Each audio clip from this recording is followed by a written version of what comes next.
Hello and welcome to Stubtown, PSU TV's review show. Today, we're reviewing The Space Between Us.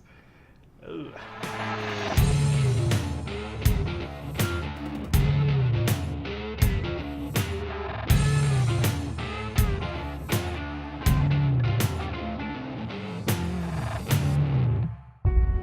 I want to go to Mars. I wrote those words when I was 12 years old. Mars is a planet ready for life. In 20 hours, 6 astronauts will travel to Mars, not to visit, but to live there.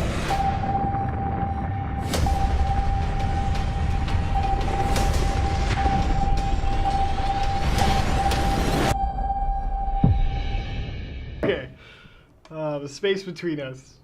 Let's just right out of the gate. Junmi, is this a good movie at all? Well, as everyone knows by now, I'm the fair, I'm the moderate one. Absolutely. No. Yeah, I mean, like we talked about before, props for being able to make a movie that's going to be released in theaters and all that kind of stuff, and they had some great names in there. It's very hard to make a movie. Yeah, and so good on them for all of that. Mm-hmm. But no, the movie's not good at all. Oh man. I mean, they have all kinds of problems. But to give you, for those who don't know what the movie is, it's essentially a love story about a boy from Mars and a girl from Earth, and the trials and tribulations it takes for them to meet each other. Not really though, because like all of that is resolved by the first act. I would have enjoyed a movie about that a bit more, because there would have been more about like their relationships or struggles or whatever. Mm-hmm. But like we honestly don't know how long they've been talking to each other. That's all spoiler stuff. Spoiler stuff. There's gonna be a whole list of like why.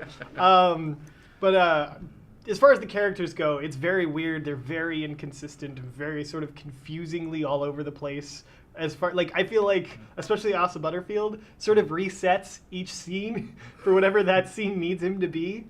Oh man, but he does a great job conveying whatever nonsense they throw at him for that scene. I gotta give him that. Like, that's true. he is 100% dedicated to giving a good performance, and I kind of feel bad for the guy at this point. Like, between this and Ender's Game, he's just like the actor who looks like he grew up in space, who can't catch a good movie. Like, oh man, I don't know. And what was the I can't even remember the girl character's name. Like, I can't remember anyone's name. Yeah, I mean, the only name I really remember is Gary Oldman, which is one of the reasons why I wanted to watch the movie. But I realized this was a paycheck movie. Oh man, if there was any type of movie I would equate this to, it's like a 90s made-for-TV movie. Like something you would see on like USA back in the day. Like, it was just, they're just getting to plot points. The editing is so weird. They don't allow anything to have enough time to breathe, to have anything resembling impact on anything. And I know it might have just been me, but near the end, I could have sworn I cut some errors. Oh man, I wouldn't be surprised. It feels like this movie must have been rushed. You know, there must have been some really tight deadline for them to just be like, just go with it. Just go. We need it out by February. Yeah. And because we can't make this a summer movie. No. It just won't hold up. Well, it's funny, they actually pushed the release date back. Oh, did they? Yeah. So I think that they put it all together, they screened it, and they were like, we can't release this with anything competing against it. And that's why it got dumped in February. Like, no one's got to compete against Resident Evil. Yeah. Resident Evil is much better than this movie. I gave a pretty nice review to Resident Evil last week, and I will repeat that. Resident Evil knew exactly what it is. It's not a good movie, but it has an identity of its own, at least. This movie, no identity, just bad, confusing. Like, every scene is so cheesy. It is, and I don't necessarily mind cheesy. No, but well executed cheesy.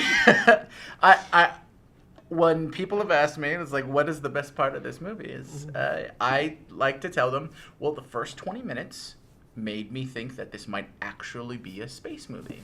Which is a nice way of saying the movie lied to me for a bit and said it might be different from what it is.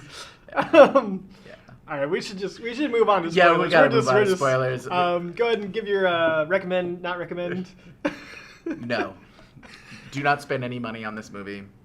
While I can't officially condone doing illegal acts, if you need to watch this movie, watch it online somewhere, somehow. Yeah, our major bonus was that we did get into a free screening of this movie, at least. We don't usually, but this was one of those rare occasions, and if I had paid money for this, I would have been furious. Yeah, there's really nothing for me to recommend of this movie. It's not bad enough to be bad good. It's not, like, none of the characters are consistent enough to where you can latch onto one character, at least, to save the movie. There's not enough Gary Oldman couldn't save the movie. Yeah, there's not enough Gary Oldman, and his storyline is wow. So yeah, this is a strong not recommend. Don't see this movie. There's no reason to see this. It's manipulative. It's shticky. It's cheesy. It's nothing. Yeah, there's nothing. So don't recommend. Yeah, that's it for the spoiler-free section today. Remember, Stubtown is brought to you by PSU TV, a student-run organization dedicated to making video and film. If you ever want to be on the show or be on a crew, just let us know. Reach out at contact@psu.tv. That's it. We'll see you in the spoiler section. It's going to be fun. Promise.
Hey, welcome to the spoiler section. We're talking space between us.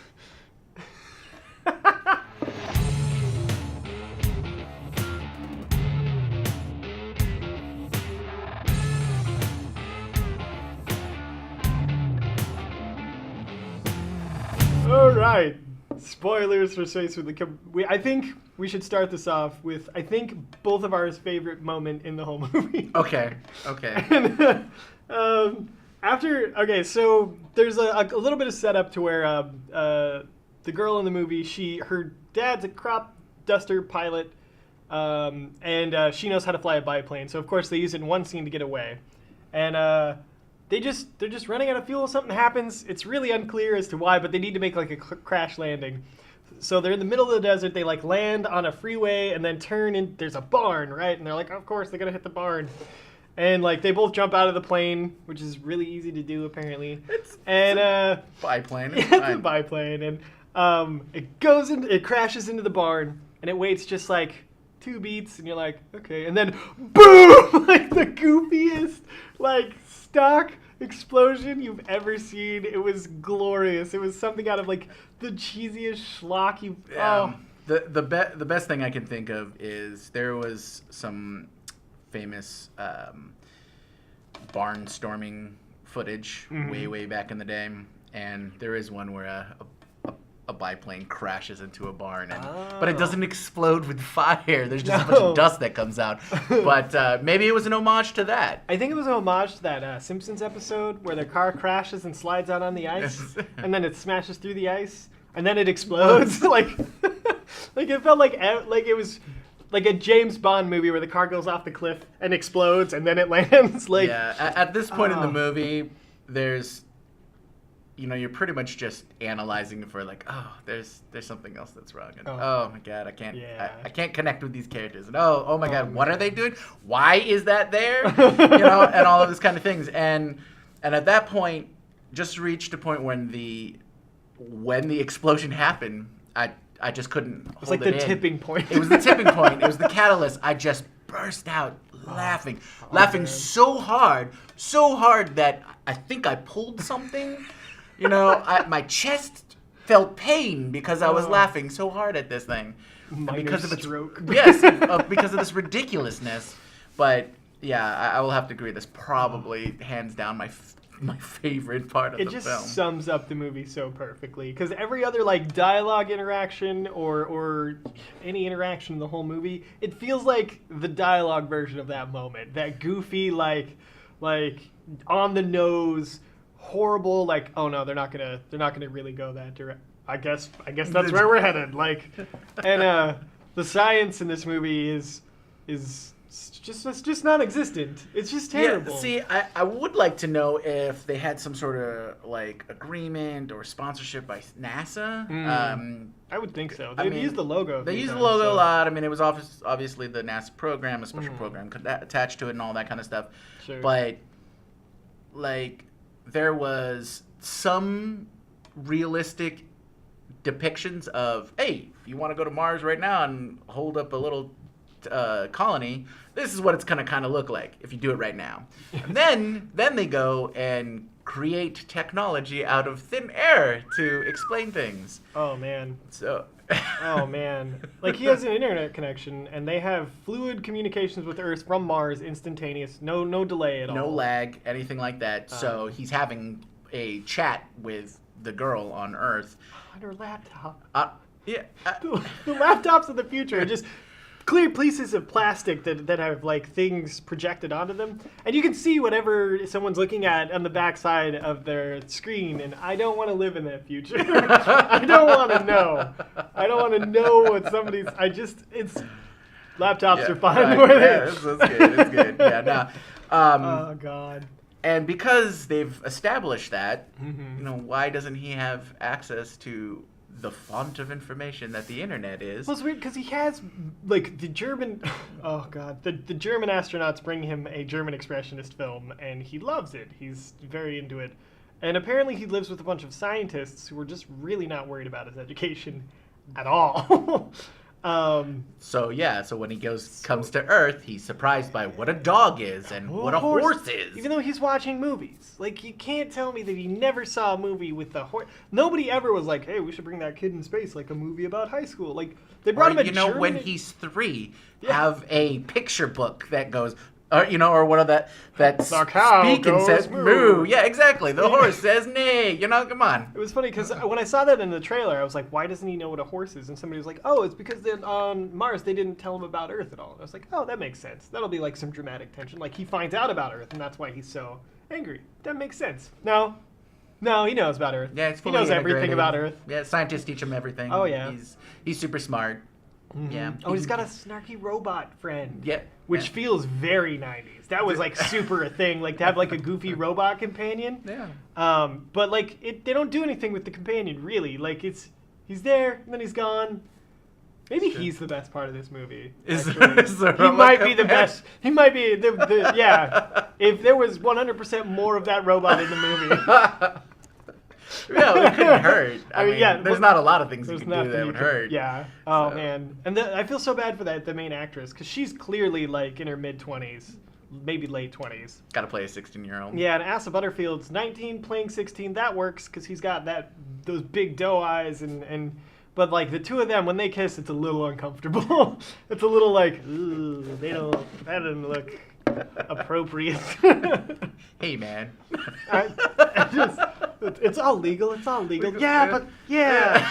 Oh, like a Michael Bay's Transformer, Romeo and Juliet legal. God, I don't know. That ruins a lot of the romance elements too, because you're just like these. And no reasonable adult is going to root for two 16-year-olds to be together forever. She should move to Mars. No, she shouldn't. She's 16.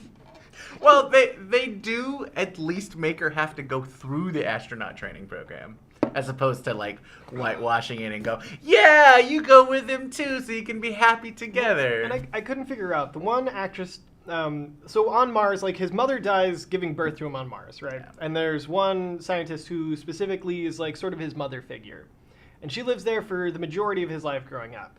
But then when they both come back to Earth, they have to send him back to Mars because his heart is too big. But they leave her behind, and she's very sad about this and lonely. And I'm just like, why couldn't she go back to Mars? And if it's, well, you can't live your whole life in Mars, what's Gary Oldman doing? Because they send him back up to Mars with him to live out, I don't know, that was like really, I mean, that was just as confusing as anything else in this movie. Oh, also, if your heart is too big, because of the gravity on Earth is causing you internal distress, right? I thought the whole movie was building up to a heart transplant scene where like he gets a heart, he can stay on Earth. They do a whammy reveal that Gary Oldman's his dad. And I was like, oh, so Gary Oldman's gonna be like, I couldn't bear the weight of all this. I'm gonna give you my heart, and it'll be fine, you know. But no, I think that was too dark, you know, too dark for like as cheesy as everything is. So their solution. Which they clearly identify very early in the movie. They have Chekhov's private spacecraft. At the beginning of the movie, they show him doing simulations of flying this thing. They all pile in while Oz is having a little coma heart attack freak out. And they breach the atmosphere. Increasing the G's. Yeah, somehow they were like, let's have astronauts, and then literally learned nothing about space travel, even breaking the atmosphere. Because, yeah, you have to experience multiple heavy G's before you can get to that weightless sort of area. So, like, they basically killed him. And he just wakes up like, oh, I'm fine. Intestines just, you just got to get him back. Oh, God. And that's the climax of the movie, by the way. I'm not describing, like, a little detail. This is, like, the solution to their problems. And they never address like, oh yeah, so while we're putting together the rest of the Mars mission to actually make it up to space, where do we leave him? How is it so easy to make unscheduled space flight? Can they meet up with the International Space Station? This movie doesn't care about any of that, obviously, but it just their solution to their problem just adds so many more confusing like problems. I don't know. Yeah, no, well, that's because it wasn't a solution. I shouldn't nitpick. This movie doesn't need nitpicking because you can just point to like any major thing. Does the theming work? No. Does the characters work? No. Is there consistent through line? No. Is the movie the right length? No. Is Gary Oldman good in it at least? He doesn't have anything. His character's horribly written. They gave him nothing to work with, really. Is the cinematography good? It's all very flat and by the book. On the like rule of thirds is in effect, full effect. I think they shot a lot of it on telephoto lenses, but like boring ones. I don't know. Everything in this movie just looks flat and by the book. It feels like somebody just trying to get to the next scene.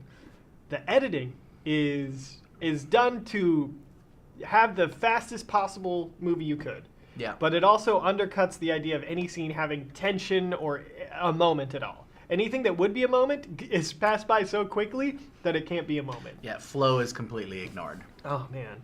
And they should have... I don't know. I feel like you should have tried to cut out a scene and let some moments breathe rather than show every scene and then blow right by them. That's all I got. Yeah, and that's pretty much all you need, really. That's rough. I'm trying to. It's difficult for me to find something good. To talk about. Yeah. I mean, I am a big fan of space stuff. Love space. So I liked all the shots of space stuff. Though I think their rendering of Mars was a little too, like, it's too clean, they didn't get not the clouds real and atmosphere right. And it felt very, like, it just felt like a 3D model in a way that I haven't seen a planet feel like that in a long time. Like, these, not quite like the intro to Next Generation, but like... I'm just gonna... But close. Yeah, they like rounded the edges or something. Like they tried to make it look nicer than it does for some reason.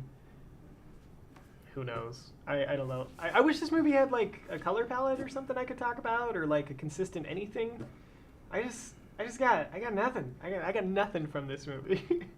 And I think that explains it all. Yeah, we had more fun after the movie laughing about it than we did during the movie. That's true. That's true. So, recommend? Junmei, would you recommend this film? Well, like I said in the previous segment, no, don't. Well, here. Okay, give me. Here's a good part. If you want to think the long term, and you're in filmmaking, and you don't want to work too hard, then support this movie and make sure that it has lots and lots of money. So the bar is set really, really low so that in the future, when you're making a film, it doesn't have to be any good because you're going to make lots of money. There, I found something positive. You heard it, folks. If you don't care about the quality of any film, but you want to make money making movies, make sure this bar is set as low as possible. Yeah, I like that. That's literally the only thing that could... No! Keep the bar higher, damn it! Yeah, I mean, obviously, I have nothing to recommend this movie. I already broke it down on everything. On the soundtrack is forgettable and I don't remember non-existent about it. No. as well. Yeah, so there you go. Not even the costumes are bad in this movie. I need to stop. No, don't watch this movie. All right, that's it for Stubtown this week. Remember, we're brought to you by PSU TV. If you want to be on a crew, on a show, just reach out to us at contact@psu.tv. And we'll see you next week with, I think, Lego Batman. So that'll be better no matter what. See you later.